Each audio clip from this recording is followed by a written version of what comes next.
आणि आता एक खास रिपोर्ट पाहूयात। ईदला कुर्बानी देण्यासाठी बांगलादेशमध्ये एका रेड्याला सजवण्यात आलेलं होतं। त्याच्या पाठीवरती झूल घातली, त्याला कुर्बानी करता तयार केलं। या रेड्याच्या कुर्बानीसाठी शेकडो लोकांची गर्दी झाली। या रेड्याच्या मानेवरती सुरा चालणार तेवढ्यात सरकारने एक आदेश काढला आणि ट्रम्पचा जीव वाचला। पाहूयात काय आहे हा सगळा प्रकार।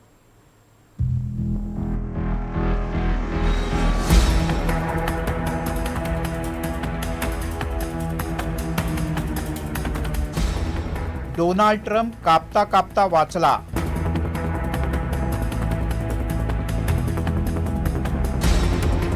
ट्रम्पच्या मानेवर सुरी चालता चालता थांबली।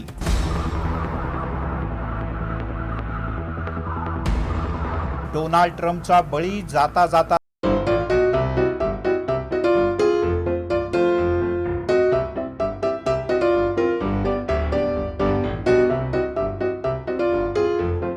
तर हा रेडा जरा नीट पहा। याचे सोनेरी केस, त्याच्या चेहऱ्याची ठेवण, डोळे हे सगळं पाहून तुम्हाला कुठला नेता आठवतो? तर त्याचं उत्तर समोर आहे। हा रेडा आणि अमेरिकेचे राष्ट्राध्यक्ष डोनाल्ड ट्रम्प दोघांमध्ये प्रचंड साम्य आहे। हा रेडा आहे बांगलादेशातला। या रेड्याचा रंग पांढरा आहे। वजन आहे तब्बल 700 किलो। गेल्या काही दिवसांपासून हा रेडा प्रचंड व्हायरल झाला, तो त्याच्या ट्रम्प सारख्या चेहऱ्यामुळे। सोशल मीडियावर या रेड्याची प्रचंड चर्चा सुरू झाली।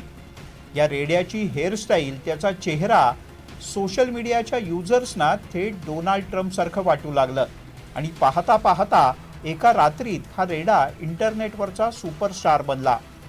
या रेड्याचं नाव सुद्धा डोनाल्ड ट्रम्प असं ठेवण्यात आलं। विशेष म्हणजे हा रेडा व्हायरल झाल्यापासून त्या रेड्याला पाहण्यासाठी प्रचंड गर्दी होतीये। या रेड्याबरोबर सेल्फी काढण्यासाठी अनेक लोक रांगा लावतात। बांगलादेशातल्या ढाक्याजवळच्या नारायणगंज मधल्या शेतातला हा रेडा। जियाउद्दीन मृधा असं या रेड्याच्या मालकाचं नाव। साधारण 10 महिन्यापूर्वी जनावरांच्या बाजारातून हा रेडा खरेदी करण्यात आला। या रेड्याची किंमत बांगलादेशच्या 3.25 लाख रुपये म्हणजे भारतीय रुपयात 2.5 लाखांपेक्षा जास्त आहे।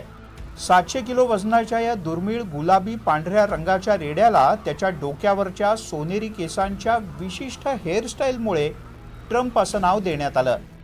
आता बकरी ईदच्या दिवशी डोनाल्ड ट्रम्प या रेड्याच्या कुर्बानीचा प्लॅन ठरला। ईदसाठी या ट्रम्प नावाच्या रेड्याला एका कुटुंबानं विकत घेतलं। मात्र या रेड्याची चर्चा अगदी पार अमेरिकेपर्यंत थेट व्हाईट हाऊस पर्यंत गेली। खरेखुरे ट्रम्प कसे आहेत हे सगळ्या जगानं पाहिलंय। त्यामुळे जर या डोनाल्ड ट्रम्प नावाच्या रेड्याचा बळी दिला आणि ट्रम्प यांचा थैथयाट झाला तर बांगलादेशचं काही खरं नाही। हे वेळीच ओळखून बांगलादेश सरकारनं मध्यस्थी केली आणि या डोनाल्ड ट्रम्प नावाच्या रेड्याच्या कुर्बानीवर बंदी घातली। डोनाल्ड ट्रम्पच्या मानेवर सुरा चालणारच होता, पण बांगलादेश सरकारनं तो शेवटच्या क्षणी थांबवला। सरकारनं हा रेडा ताब्यात घेतलाय। ज्यानं हा रेडा विकत घेतला होता त्याला भरपूर पैसे सुद्धा देण्यात आले आणि आता बांगलादेश सरकारनं या रेड्याला प्राण्यांच्या संग्रहालयात पाठवलंय म्हणे। यालाच म्हणतात डोनाल्ड ट्रम्प कुर्बान होता होता वाचला। Bureau report, NDTV Marathi.